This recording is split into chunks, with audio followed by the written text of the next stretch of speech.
I haven't done one of these in a while, so I'm quite excited. Today we're talking about a property in Johannesburg that hasn't gained any value since the owner bought it in 2014. And now he's faced with this big question. Should I sell this property or should I hold on to it in the hope that it is going to recover? But also, what does a reasonable projection comparing these two options look like? And what's really fun about today's analysis is that he's submitted a spreadsheet to show me his projections and his conclusion, which was that it's worthwhile holding on to the property.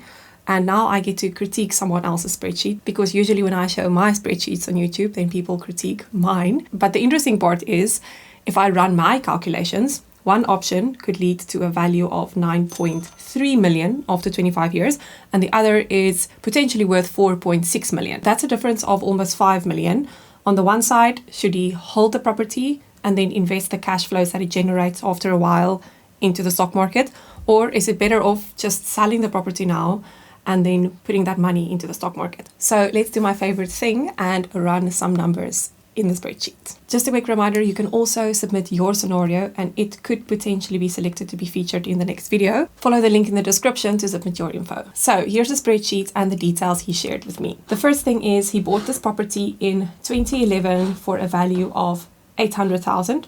Then lived in it for 5 years and have since rented it out. You can see his monthly installments, his monthly expenses, and the monthly income. So on a cash flow basis, he's running at a loss of almost 1,400 per month. And now he's faced with the question, do I sell this and do something else with the money? Or do I hold on and hope that things get better? So here's a spreadsheet that he shared with me, where he did this comparison himself. On the one side, he's looking at what selling the property would look like, and then looks at investing that amount. So he assumes that the value is 800,000, which is basically the price that he paid for it, is paying an estate agent a fee, and then also obviously paying off the mortgage that is currently outstanding with the bank. And that would leave him with 414,000 to invest. So this assumes it's invested in the stock market at an annual average return of 12%. And the investment in this case would then grow from 464,000 to 7 million. On the other side, he says, okay, but what if I can continue renting this property out and I can at least increase my rental income by 5% per year? What would that look like? He's also assuming that there is no appreciation in the value of the property. So the expected value basically remains 800,000. You would notice that in his assumption, his monthly rental then goes from 9,000 a month to 29,000. And then by year 2032, so after 6 years, the property is finally cash flow positive. In this case, he assumes then that these positive cash flows would then be reinvested into the stock market. The reason that it's only positive after year 6 is because that's when the property would be paid off. So there's no longer monthly cash flows going towards paying the bond off. So once it's positive, the positive monthly cash flows after year 6 is then assumed to be invested in the stock market. The value of the property would remain 800,000, but the investment value, considering the returns are reinvested every year, but also the positive cash flows generated every year are also added to the investment portfolio. What does the total of these two look like? So there is a property, but there is also an investment portfolio. Then his total in this case is 8.5 million. So according to his calculations, I have to say that this is not the same as my calculations, which I will show to you in a second. His investment portfolio could be worth 7 million after 24 years, and his stock plus investment portfolio, which is alternative, could be worth 8.5 million. So what does that look like for me, and what do I think should be changed on this spreadsheet? What's missing? The two biggest things, and this is something that I see is actually quite common with people that analyze property investments and want to compare it to a stock market investment, for example, is the first one is that during the years that there is a negative cash flow, that would mean you're out of pocket. So you are taking money that you are making in your day job or that you're getting from somewhere. Maybe you have that cash in a fixed deposit or something.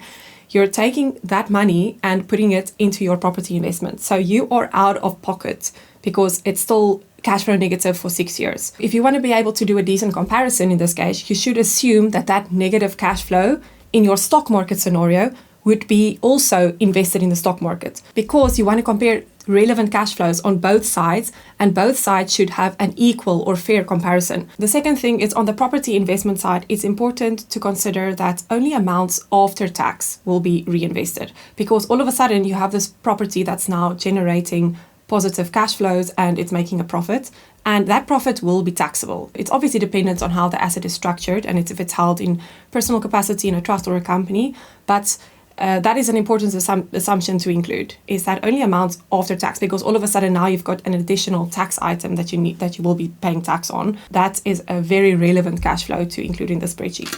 So don't worry, of course I made my own version of it.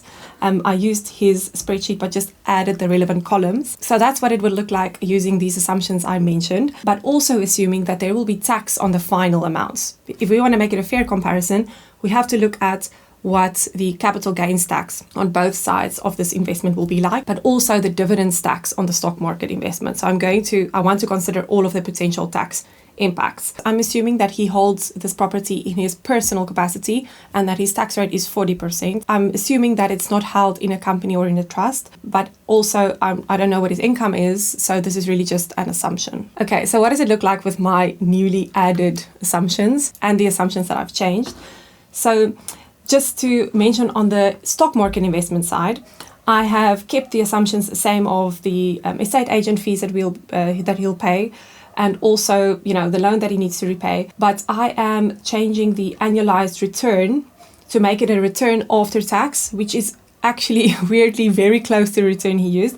I used the MSCI World, which is a global stock market average since 2008 in Rand, important to note, which is 13%.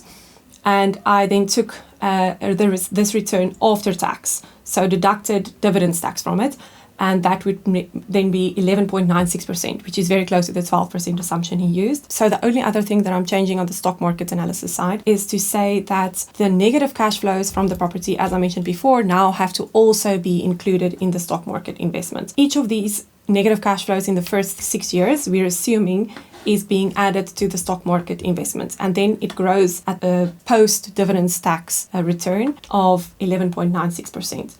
So the balance then goes from 464,000 to 9.3 million. And then after capital gains tax, so I'm assuming that there is a capital gains tax at 40% inclusion at a 40% tax rate, which is a 1.4 million capital gains tax. And then after capital gains tax, that would mean a value of 7.9 million. Okay, so the stock market investment is at 7.9 million. Let's look at what the property investment looks like.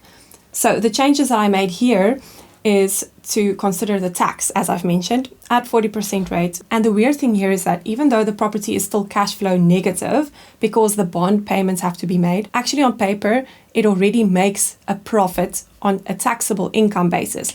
And this is because when you make bond payments, only a portion of your bond payment is interest, and interest is tax deductible.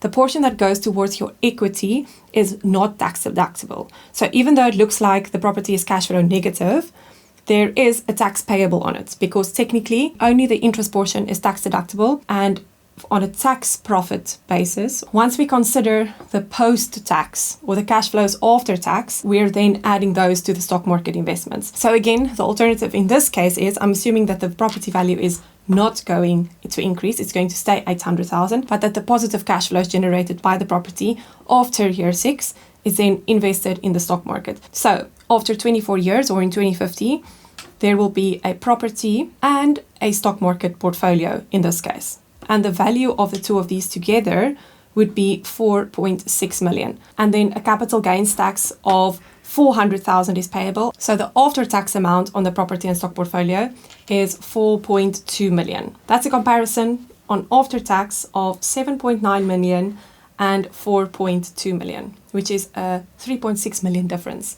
So that's quite a big difference. Now we want to consider, what if the property's value actually increases over time? As I mentioned, I used an annual appreciation of 2.27%, which is the annual average in Johannesburg over the last 10 years, which unfortunately hasn't even come close to inflation. But I want to be reasonable and to be able to make I don't think that the value for the next 24 years will remain the same, even though it has for the last 14 years, according to the submission on this specific property. But let's assume it goes up with 2.27% per year. And I'm keeping all of the assumptions the same on the stock market side. So the stock market investment, which is, selling the property and investing it in the stock market, is worth after tax After 24 years, 7.9 million.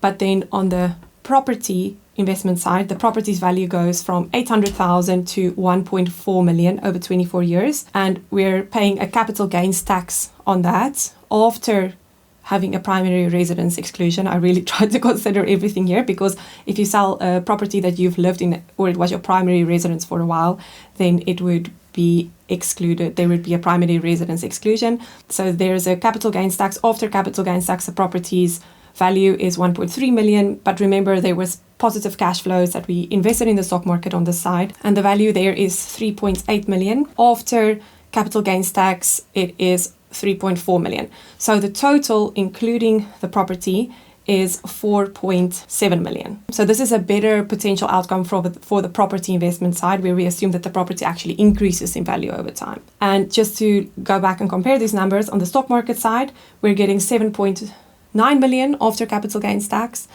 And on the property plus stock market combination, we have 4.7 million after capital gains tax. That's a difference of 3.1 million, which is still very significant. So just a few assumptions to potentially question on this analysis is, of course, the expense assumptions on the property, like all of the things he says, like levies and maintenance and rates and taxes. In this case, we're just assuming that that also goes up with inflation, and it might not. It might go up higher than inflation or potentially lower than inflation. The second thing is, we're assuming that the property is fully tenanted.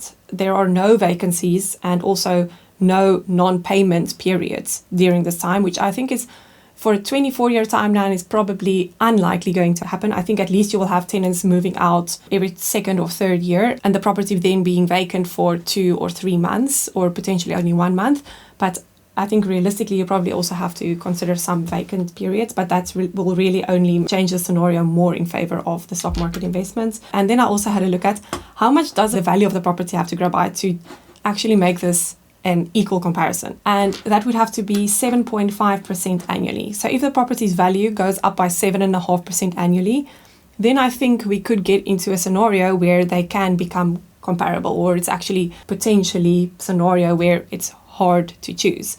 But unless you think it will go up with 7.5% annually for the next 24 years, which I think is highly unlikely considering what it's done over the last 10 or 14 years, I think that a stock market investment is probably going to be much smarter. And if I were in your position, personally, I would much rather be investing in the stock market than holding property or any asset for that matter with this kind of return profile. What do you think about this investment? Let me know in the comments, and which additional considerations would you potentially want to include as an investor. Looking forward to seeing your feedback, and if you enjoyed this video, make sure to subscribe to my channel to see more of them in future. See you next time.